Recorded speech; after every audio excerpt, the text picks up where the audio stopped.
Okay, today is February 21, Saturday 2026.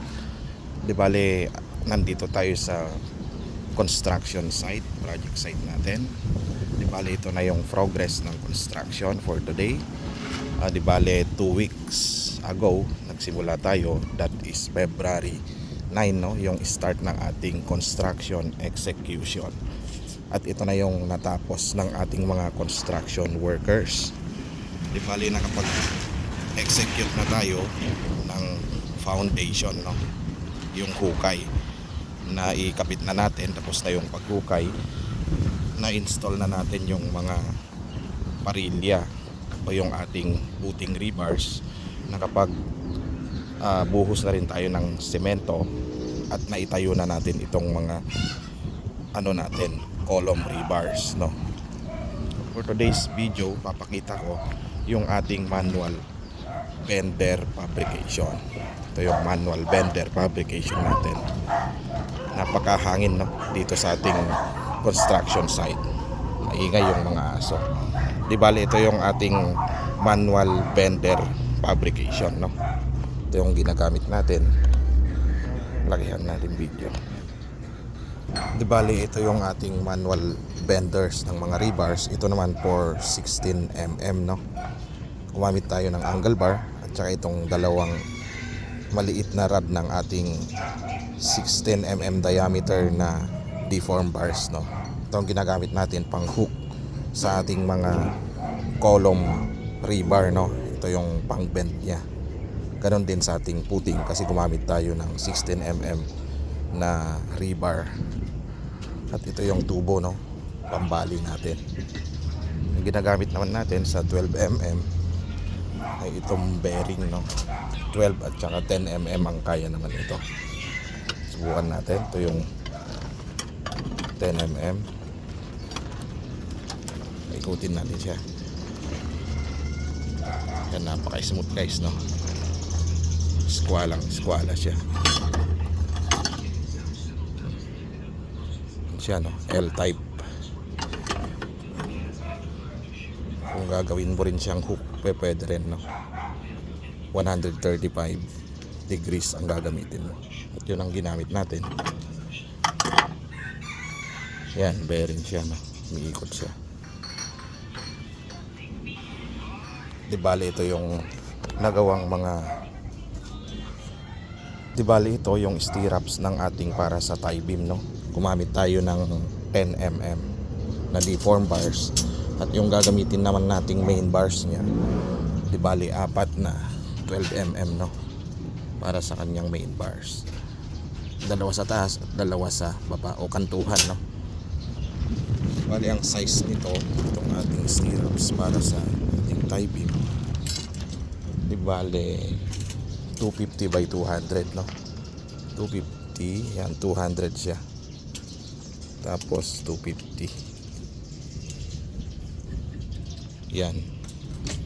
At kung mapapansin natin, itong ating edge, no, yung dalawang dulo niya, nakahook siya ng 135 degrees naman. At alternate, no, yung assembly naman nito magiging alternate kabilaan, no?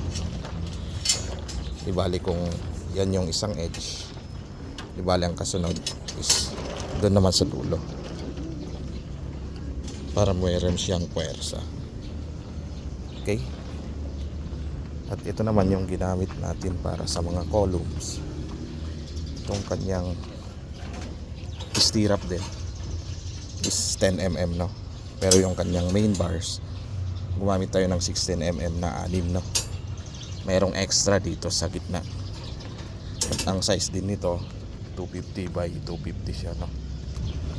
Ang kanyang concrete covering is 50-50, no? Yung gilid nito. Kita natin yung size. Yan. Bali kung yan, yung dulo nito, bali 250, no? Yung kabilang dulo niya, alas ganun din. 250 siya. At saka nakahook ng 135 degrees. Alternate din yung kabilaan.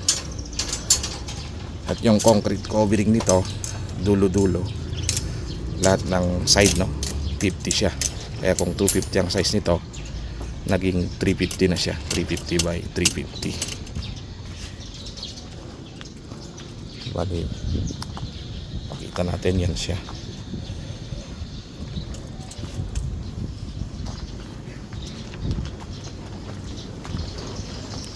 Kunin natin sukat.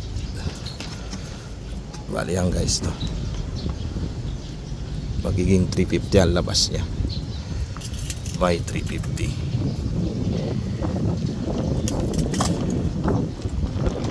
Tsaka ito anim na 16mm. Meron siyang extra bar.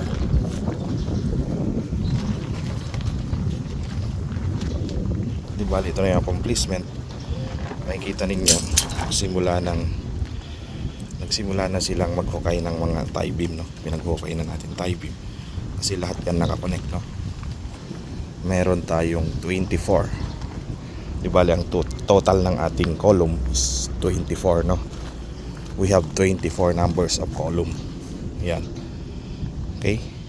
At ang size nito is almost more than 8 meters yung isang side, at yung side naman nito papunta doon is 14 meters, no, more or less 14 meters, at saka more or less 8 meters naman yung papunta dito. Okay, kaya nagkaroon tayo ng 24 columns.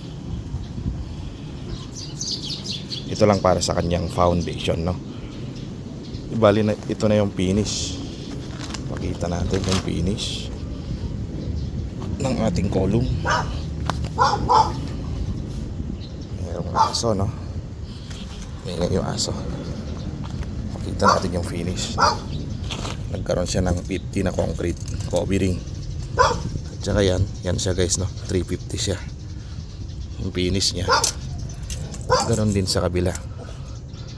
Yung kabila almost 350, 340 to 350.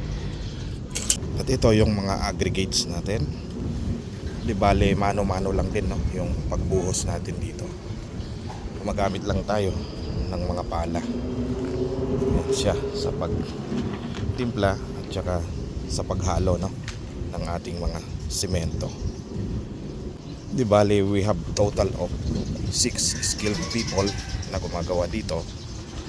At saka for this accomplishment, meron na silang 12 days, no, na-execute dito para magawa yung accomplishment na ito. Ibali yan na siya. Okay, until next update ulit tayo para sa ating ginagawang construction project. Hanggang sa muli.